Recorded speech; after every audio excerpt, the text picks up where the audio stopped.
Hello guys देखंतु मु आज लिटिल पाई गोटे आइटम बनाऊँगी जोटा कि लिटिल जमा बादाम खाएनी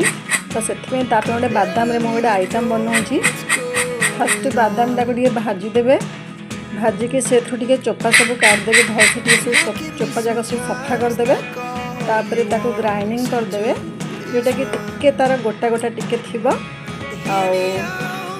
अल्प टे गोटा थी कहीं से बेसी बादाम से जमा खाई ताको इच्छा नहीं बादाम तो मुझे अधिका टे गुंड कर किसी खजरा थिला भोग खजराटा सेटा से खजराटा पूरा मंदी सब भलसे सब सफा कर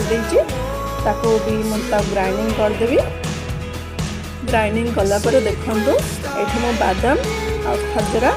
ताको सब भलसे ग्राइंडिंग कर ताको मिक्स करदे मिक्स करदे देखो मुझे सब मिक्स करची आपण भी भलसे मिक्स करदे बढ़िया से मिक्स हो पूरा और देखो ताको भलसे गोटे सेप देदेवे आपन को जल्दी इच्छा तो तापर पुणी काटिकी पीस पीस करके खाइबे। ओके।